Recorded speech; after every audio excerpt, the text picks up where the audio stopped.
the Bucks absolutely suck. I didn't want to do this, but they forced my hand. Taking 4 straight losses, the teams that the Knicks are a good team, but the 3 teams that you lost to before that was terrible. The Bucks are currently on a 4-game losing streak. They're 3-7 in their last 10 games, and they're at jeopardy of losing the number 2 seed. Really what do you think is wrong? What do you think is wrong with your crew, Ron? Okay, so I sincerely do not know. So let me help you out here. We'll start on the defensive end of the floor. How about that?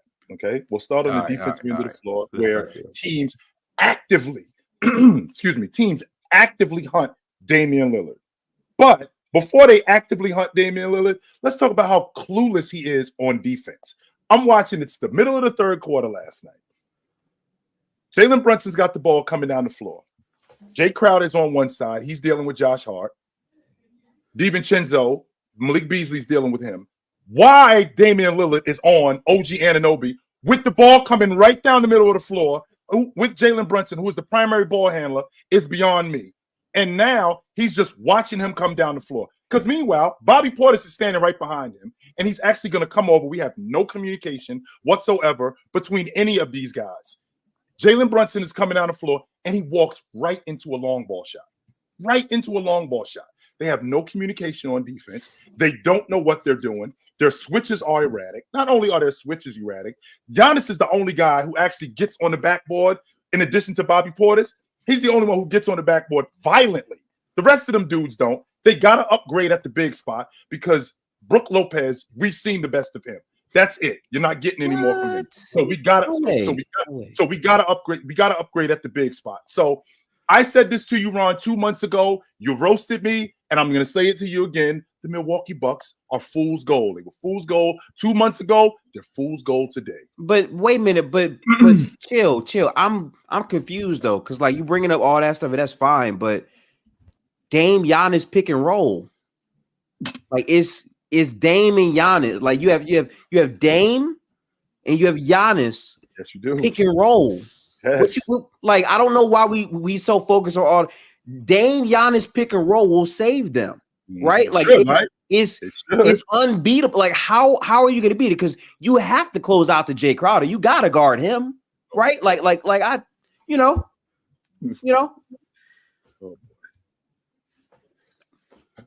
I don't know, Ron. I legitimately don't know. I really don't. Ron, that's not an answer. I legitimately don't know. It's the truth. I really don't know. Ron, you watch this team, right? You watch this Milwaukee Bucks team. You thought that this Milwaukee Bucks team was an NBA contender and can win the NBA championship. Did you not say that to us? You did say that to us. So with that being said, what about this team made you think that they could win the NBA championship? Go. Well, I mean, I'm gonna start with the obvious. You have the best player in the world, second best player, third best player, if you will. It's crazy how we can keep doing this year by year, but he's still best player in the world. Say best player in the world. That was very aggressive. Second best player. If the second best player is too much, third best player. Aggressive. So top 3 player. Okay, Ron. Okay, Ron. All right. Top 3 player in the world. Okay, that impacts the game in a multitude of ways. Like it's game changing how he impacts the game. So you start with that.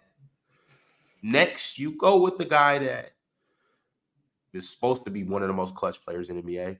The guy that has he's supposed to be Steph Curry if he has better help. Like if he has like a guy that's better than him, he's supposed to be able to bridge that gap. A guy that hold on, get this. Ron, stay focused, Ron. So you got a top 3 player in the world because we're talking about why these dudes can win the NBA championship. Keep going, right? Ron. A guy that has as a secondary scorer, right? He should be one of the best in the NBA. A guy that has more 60-point games than Bron, KD, I think Steph combined. Yeah, combined.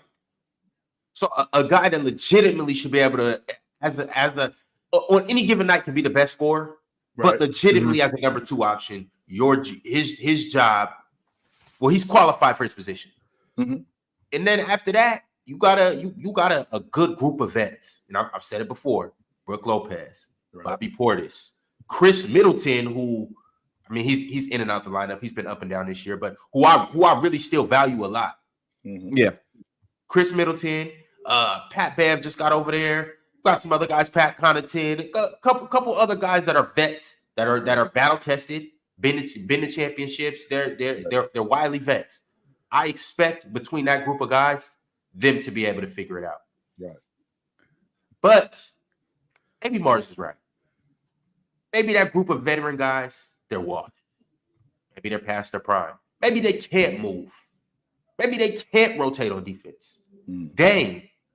Maybe that is Bay Area Kimba. Maybe he isn't who we thought he was. Importantly, because like I said, it's a lot easier. It's a lot easier to have the responsibility of just being able to shoot every single shot without no consequences or no repercussions. He was more efficient and Oh, say it ain't so. Say it ain't so, man. Yeah, he was great last year. He had a career year last year. Yeah, best year of his year last year, man. But that's what I'm saying though. When you could do anything you want to, it's okay. When Ron, I can miss 7 straight shots, but no, I can come and still shoot the next 7 shots. It's all good.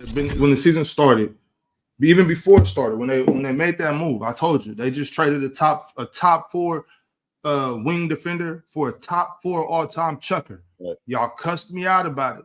I don't know what I'm talking about. I don't know ball. I said, well, if y'all gonna get rid of Drew, at least keep Grayson Allen, who could play some defense. Grayson Allen. Grayson was huge. Who the fuck is Grayson Grayson was Allen? And you know what I'm saying? Because he's not a superstar, we can't talk about him. You know how we do him on PC. You know what I'm saying? So it's like, it's obvious right there. You lose all the perimeter defense you have, and you expect to still be the team that people think you are. It's just not realistic, bro. It's not realistic at all.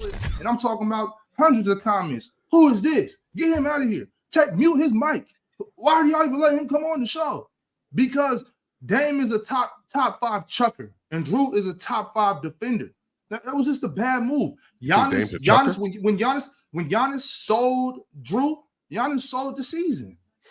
He did. I'm not gonna hold you now. The thing that's funny with me with the whole Giannis thing, he don't get no blame for blowing up the team the first time and getting Drew. He don't get no blame for kicking Drew in the mouth because he wouldn't sign his contract. He made this bed. He made all these decisions. Signed off on Adrian, and then here we are with Doc Rivers. They're a 500 team. That just is what it is. And so I think a lot of this is like they are categorically a worse team than they were with Adrian Griffin. They're a better defensive team by a slight margin, but their offense fell off a cliff. So it's just a mess. Like, are you have a problem with what they did to get Drew Holiday? Because that was an upgrade. Not only was it an upgrade, it worked. No, that's cool. I think they should have kept it. But I'm saying, like, Drew had signed this deal. Look, dude, I'm not gonna hold you, bro. Like, all right. First of all, Drew I'm not Holiday. gonna lie, but you're killing me, man. First of all, Swipe. Number one, Swipe. But Drew Holiday is a better version of what Bledsoe was. That's no, I'm not disagreeing with that. Number two, the problem was Middleton ended up getting hurt because I feel like this team would still be in championship contention had he not broken down the way he did. They still would have been at the top, not of the Eastern Conference, but also at the top of the NBA. So Giannis had nothing to do with that. That improved their unit. That made them much better. That turned them into not just a championship contender, but also a championship team. So what did that have to do with Giannis? I ain't got nothing to say about that. That was cool. They should have did that. Multiple teams were going after Drew Holiday that year. But then going this year and blowing it up again and getting Dame Lillard, that was Giannis.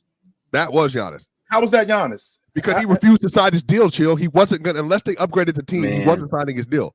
That was him. Okay. That was him. The Adrian Griffin thing was him. That's all him.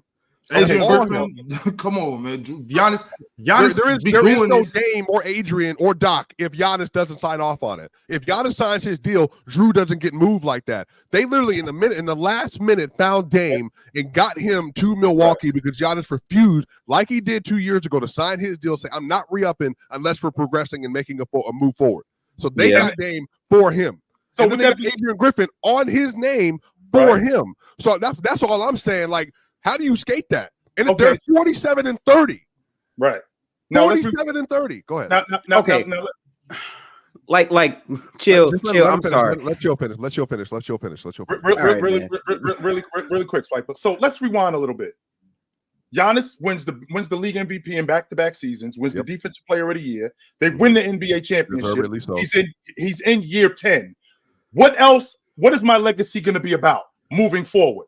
My legacy is going to be about winning. That's what it's going to be about. Not losing in the first round, not losing in the semifinals. My legacy is going to be about winning. And I need to know that you guys are serious about winning. Now, did they make the right move in moving for Damian Lillard? No, I don't think so. Who told them to do it? That's not the point, Swipe. That's not the point, Swipe. But the point is that as a franchise player, I got to make sure that my team that I'm on, that they're serious about moving forward, winning. That's what I need to make sure that they are, because I'm not going to waste. Before you any sign more on that dotted line, yeah. Before I sign on that dotted line, I'm not wasting any of my prime years with you guys possibly trying to do something. No, I need to know for a fact that we're moving forward. Did they make the right move? I still think they got a 3-year window. I still think with this season, window. I still think that this year, next year, this year, and 2 more years, they still got to do some other stuff. Me and Dame are the exact same age, about 8. I mean, but Swipe, the idea. Okay, but he's 33 years. The idea of trading for Damian Lillard was not just to win this year. The idea was to have the core built around Dame and Giannis for the next 2 to 3 years. That is realistically their window. They weren't trying to win this year. Gifted. Bro, I said this coming in. They were number okay. No. Because Swiper is going to talk narrative, and that's fine. But I literally said yes. I literally said before the season started, this season is a wash for the Bucks, because I looked at the trade. Yes, I looked at the but trade. They didn't know that. They didn't think that. Okay, Ox. That is fine. I looked at the trade and I said, so you're telling me Dame, Giannis, their next best overall defensive player is Brook Lopez. Okay, sure, they can have a shot, but in terms of having wing defenders or any competent POA, when this team's blueprint to win in the past has been defense, is going to look very shaky the first year. So the full brunt of their expectations to win isn't going to be as dramatic in year 1 as it will be in year 2 or 3. I said this coming in. When they start playing, when they were 30-13, I kept saying, bro, I don't care that the Bucks are the 2 seed or all this or all that. They stink as a team. They've been down in many teams early in the season to Portland and all these other teams. They weren't a real contender to me then. And what Swiper was saying was like, oh, nah, bro, what you mean? Like, they're up. They have all these wins and they have Giannis. And if Giannis is the best player, then they should be able to do X, Y, or Z. I knew this already. So now we're swinging back and doubling back. People are booing you because I never brought up that point. What I said, I didn't care. I didn't bring nothing about 30-13 and their record and their win. I didn't think they were good either at that point in time. Organizationally, if you make the Dame Lillard move, you do not do that without the expectation, just like when they got Drew Holiday, they're going to make a championship run. That's not the way that works. You don't get to waste an owner's money, $100+ million added to the tax roll, to the payroll because of all this for just, 3 years down the line. They expected to be able to make a push this year. They have underperformed. They have been worse than expected. Get it. Me and you talked about this before the summer and all in the spaces and everything. I thought they would be the 2 seed. I thought they could at least push Boston. But the East don't have nobody that's going to push Boston for real outside of them in the Heat. I don't even know why you ever thought there's nobody else. It's them in the Heat. There's nobody else. I'm saying the relative to the rest of the conference, there is no one else. There is no one else. Saying. But then after the Knicks got the OG deal, then they got added to the conversation. But we didn't see any of that coming. So what I'm saying is, going into the season, we expected them to get 55, 56 wins again, because that's what they do. Yeah. Because Giannis has a 2-way floor with Brook Lopez. But again, we did talk about it. I said their defense was going to be markedly worse because you're not having Drew, adding Dame, and having Malik Beasley. We 100%. All said it's going to get cooked. My problem is if they have been even worse than what we thought they would be. That's the problem. Like, for them to be 17-17 in the last 34 games, and to be a middling offense and a middling defense, that's what I'm saying. East, though. They still are the number 2. But that's why when you fire your head coach mid-season, anyone at that point still taking the Bucks serious as a team is crazy to me. Because what is the resume of teams firing their coach mid-season and going on to do great things that same year? It's very, very slim to none, especially with that roster that already has a compromised defense. Right. It's rare. Gifted. What's up? I'm crazy? Yeah. About what?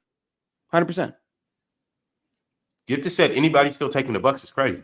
I'm crazy? Yes, you are. This season, yes, you are, Ron. 100% you are. Yeah. Yes, you are, Ron. Yes. That team is this season, next season, the season after that, you crazy. This team is not constructed to win the NBA championship. It's not. Crazy. It's the player choice, but them boys don't get it started. The player choice.